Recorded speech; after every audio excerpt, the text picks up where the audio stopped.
Okay, as I said, another quarter, another set of CCI edits. They keep us on our toes. They change it every 3 months so that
we never really know what we're doing unless we have tools to help us with this information.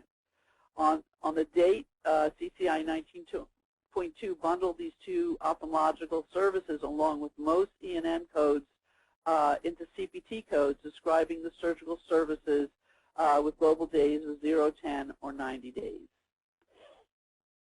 However, many AAO members, the American Academy of Ophthalmology, complained that appending modifiers 24, 57, and 25 were not bypassing the edits that should be bypassed.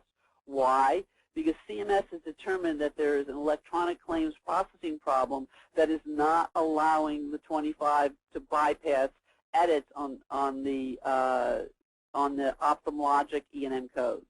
So the multi-carrier system inadvertently admitted the 92012 and 92014 from their E&M range, 99201 to 99499. Makes sense. It's a range, and they didn't add these two codes on the outside, and they're not allowing the use of separate billing of 25, 24, and 57.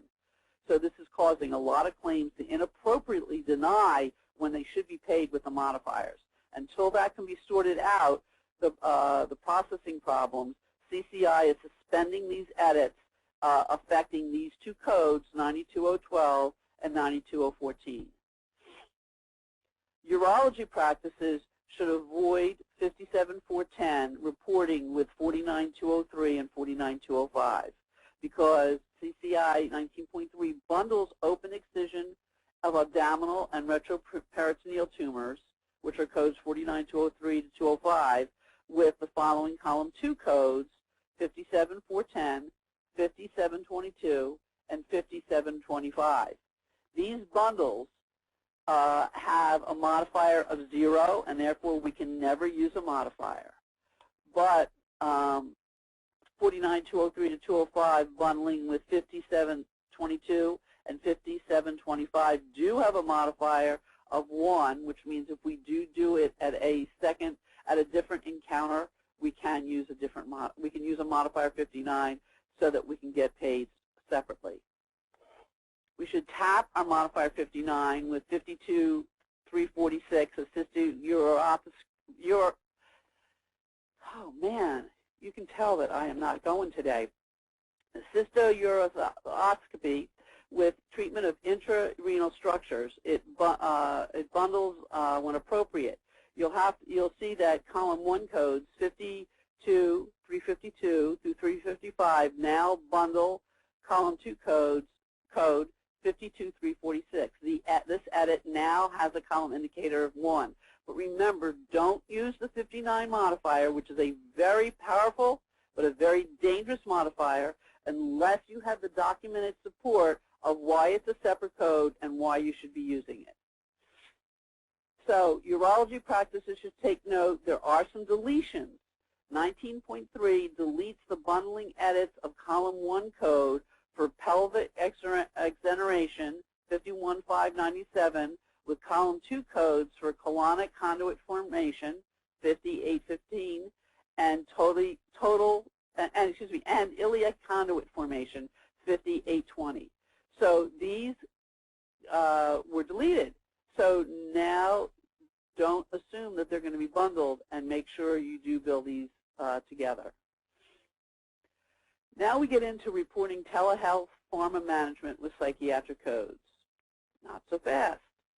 If you're using the new HCPCS code G0459 for telehealth pharmacological management, tread carefully.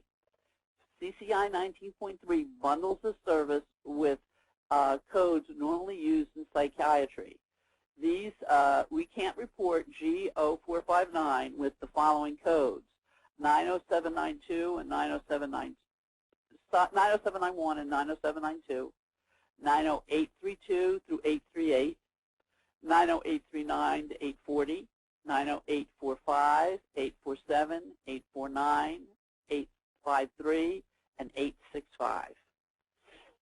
A red flag to consider is, in addition to these psychiatry codes, you're not allowed to report G0459 with some other G codes that you might report.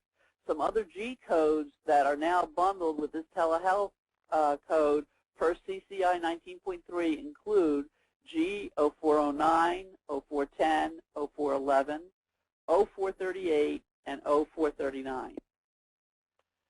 So apart from bundling G0459 with psychiatry codes, G19.3 also bundles this telehealth code with E&M codes that you would normally use.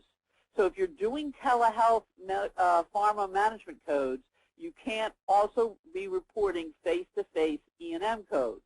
So all of these E&M codes that you see on this slide cannot also be reported with the G0459